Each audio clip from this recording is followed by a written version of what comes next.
Mama Anđela vam čita. Zlatokosa i 3 medveda. Nekada davno u maloj šumskoj kolibi živela je porodica medveda. Tata medved, mama medvedica i njihov sin mali Meda. Jednog dana mama medvedica je za doručak napravila kašu. A kako je kaša bila vruća, porodica medveda je odlučila da krene u šetnju dok se kaša ne ohladi. U maloj kući sa druge strane šume živela je jedna devojčica. Imala je plave oči i dugu zlatnu kosu, zbog koje je dobila ime Zlatokosa. Volela je da se igra na šumskoj livadi i da šeta gustom šumom. Iako ju je mama često upozoravala da se ne sme previše udaljavati od kuće, Zlatokosa baš i nije uvek slušala.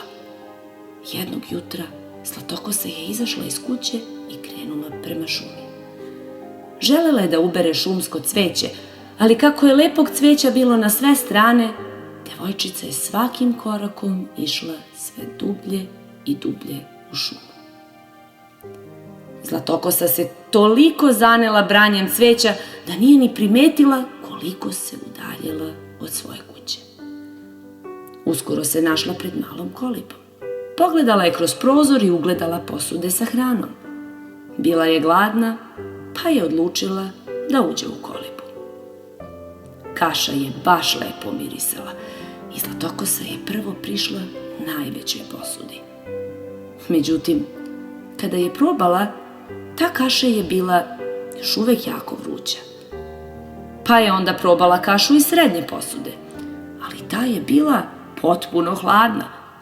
Odlučila je da proba i kašu iz najmanje posude. Ta je bila baš kako treba, te je devojčica pojela sve. Potom je pokušala da se popne na prvu stolicu, ali bila je previsoka, pošto je to bila stolica tate medveda. Zatim je pokušala da sedne na stolicu mame medvedice, ali ni ta joj nije odgovarala. Tek je treća stolica bila prave veličine. Ali kada je Zlatokosa htela da ustane, dogodilo se nešto nezamislivo. Stolica se polomila. Zlatokosa je bila sve umornija i otišla je na sprat, gde je pronašla 3 kreveta. Prvo je skočila na najveći krevet tate medveda, ali bio je previše tvrd. Probala je da legne i na krevet mame medvedice, ali on je bio previše mekan.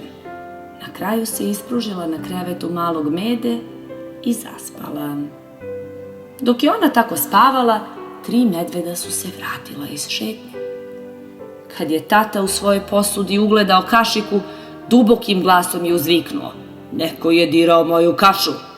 Mama medvedica je i u svojoj posudi videla kašiku, pa je i ona uzviknula: "Neko je dirao i moju kašu." Posudica malog Mede je bila potpuno prazna, pa je medvedić od tuge zaplakao. Pogledali su okolo i primetili da je neko takođe sedeo na njihovim stolicama, a mali Meda još jače je zaplakao kada je otkrio da je njegova stolica polomljena. Tata medved i mama medvedica su se jako naljutili. Kada su se popeli na sprat, tata medved je primetio da je neko ležao na njegovom krevetu, a mama medvedica primetila je isto. Kada je mali Meda pogledao u svoj krevet, otkrio je da je u njemu neko zaspao. I još tu spava. U tom trenutku Zlatokosa se probudila i kada je ugledala 3 medveda, uplašeno je skočila, pojurila niz stepenice i trčala sve dok nije videla svoju kuću. Nakon te avanture je uvek slušala svoje roditelje, nije više lutala šumom i nije nepozvana ulazila u tuđe kuće.